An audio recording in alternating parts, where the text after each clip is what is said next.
بسم اللہ الرحمن الرحیم۔ السلام علیکم ناظرین اکرام، ہم راولپنڈی کی آلریڈی 5 ساتھ مکمل کر چکے ہیں، جس میں راولپنڈی کی تاریخ کا ذکر کیا گیا، راولپنڈی کے پرانے اور نئے محلوں کا، سوسائٹیوں کا اور چوک چوراہوں کا ذکر کیا گیا۔ اس کے ساتھ ساتھ راولپنڈی کی اہم گزرگاہوں شاہراہوں کا ذکر کیا گیا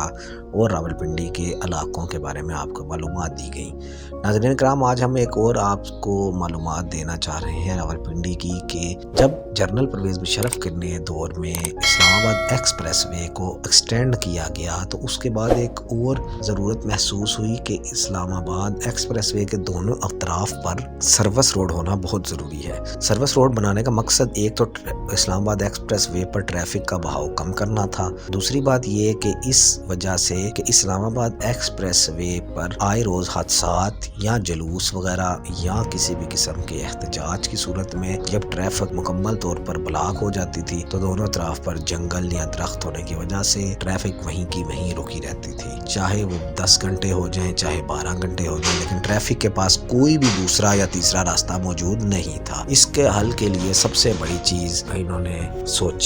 ہمارے ٹاؤن پلانرز نے کہ اس بڑی اور اہم شاہراہ کے دونوں طرف میں سروس روڈ بنا دی جائے۔ سروس روڈ کا مقصد یہ تھا کہ جیسے ہی ٹریفک اگر مین ہائی وے پہ رکے گی تو فوراً سے ہی بہاؤ کو سروس روڈ کی طرف ڈال دیا جائے تاکہ مریض اور دوسرے لوگ آرام سے اپنے سفر جاری رکھ سکیں۔ اس کے علاوہ ٹریفک کا جو بے ہنگم آئے روز بڑھتا ہوا بوجھ تھا اس کو بھی کم کیا جا سکے۔ مزید بنا یہ کہ چھوٹی گاڑیاں، کم سفر والے جو گاڑیاں ہیں، تاکہ وہ سروس روڈ ہی استعمال کریں اور ہائی وے کو ٹچ نہ کریں۔ جیسے اگر ایک بندے نے ایئرپورٹ چوک سے کھنہ پل تک جانا ہے تو بجائے اس کے کہ وہ ہائی وے یوز کرے، وہ سروس روڈ سے ہی آسانی سے جا سکے۔ اسی طرح رکشے، ٹریکٹر، ٹرالیاں اور چنگچی، ریڑیاں، سائیکل، موٹر سائیکل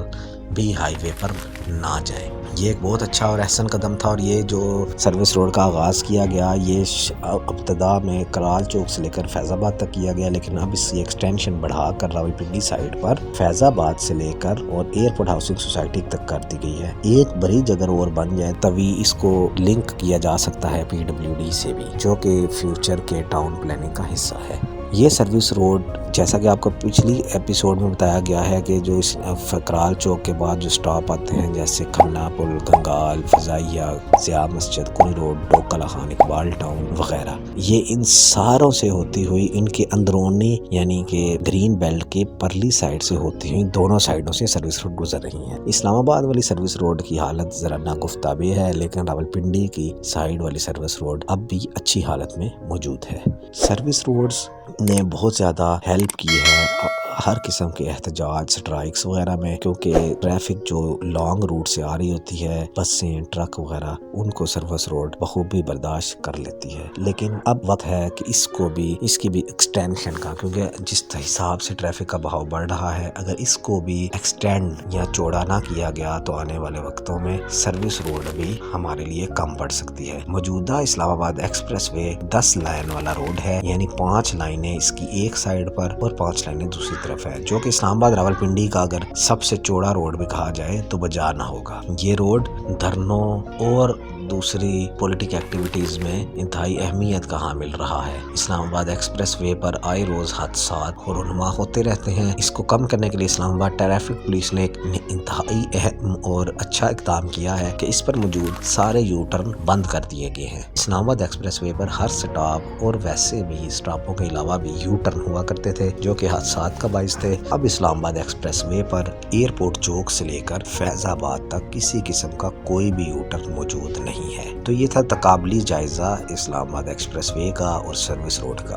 یہ انفارمیشن شاہد راولپنڈی اسلام آباد کے رہنے والوں کے لیے تو اتنی زیادہ ضروری نہ ہو، لیکن جو باہر سے راولپنڈی اسلام آباد کا سفر کریں گے ان کے لیے نہایت اہمیت کا حامل ہے، کیونکہ کسی بھی حادثے کی صورت میں یا ایمرجنسی کی صورت میں یا روڈ بند ہونے کی صورت میں وہ لوگ یہ راستہ اختیار کر سکتے ہیں۔ یاد رہے کہ اگر آپ اسلام آباد آ رہے ہیں روات سے اور آگے آپ کو راستہ بند ملتا ہے تو آپ کے پاس سب سے بہترین طریقہ ہے کہ آپ ٹی چوک سے ہی پشاور روڈ یعنی جی ڈی روڈ کا ہی راستہ اختیار کریں۔ فرض کریں آپ ٹی چوک کراس کر چکے تھے اور آپ کو آگے راستہ بند مل گیا، اب آپ کے پاس ایک اور چانس ہے کہ آپ کاک پل سے بائیں جانب ہو کر پھر سے جی ٹی روڈ پر چڑھ جائیں۔ اگر آپ کاک پل سے بھی آگے پہنچ چکے تھے اور آپ کو راستہ بلاک ملا ہے، اب آپ کے پاس اگلا راستہ یہ ہے کہ آپ بحریہ ٹاؤن PWD بحریہ ٹاؤن کے اندر سے ہوتے ہوئے جی ٹی روڈ پر چڑھ جائیں۔ اگر آپ بحریہ ٹاؤن سے بھی آگے ہیں اور آپ کو راستہ بلاک مل گیا، اب آپ کے پاس ایک اور راستہ موجود ہے کہ آپ کرال چوک سے بائیں جانب اولڈ اسلام آباد ایئرپورٹ روڈ استعمال کرتے ہوئے صدر سے کچہری سے ہوتے ہوئے مری روڈ پر چڑھ جائیں، یہاں پھر جی ٹی روڈ راولپنڈی پر چڑھ جائیں پشاور روڈ پر۔ اگر آپ کرال چوک بھی کراس کر چکے تھے اور آپ کو روڈ بلاک مل رہی ہے تو آپ بائیں جانب کھنہ پل کے اوپر سے ہوتے ہوئے لہترا روڈ کھنہ روڈ استعمال کرتے ہوئے صادق آباد اور مری روڈ کی طرف سفر کر سکتے ہیں۔ اگر آپ کھنہ پل بھی کراس کر چکے تھے اور آپ کو روڈ پھر سے جام ملا ہے تو آپ سروس روڈ استعمال کر سکتے ہیں اور اقبال ٹاؤن ریڈینٹ اسکول کے پاس سے آپ امان کالونی شمس آباد سے ہوتے ہوئے ڈوک کلا خان یا اقبال ٹاؤن سے مری روڈ پر جا سکتے ہیں۔ اگر آپ اس سے بھی آگے روڈ آپ کو بلاک ملتا ہے تو فیض آباد ایک بہترین انٹرچینج ہے جس سے آپ کو ڈائیورژن مل سکتا ہے۔ تو یہ وہ تمام راستے تھے جو آپ کو مشکل وقت میں بہت زیادہ کام آ سکتے ہیں۔ ہمارے ساتھ رہے، ہمارے چینل کو سبسکرائب کریں اور دیکھتے رہیے راولپنڈی کی دوسری نیوز۔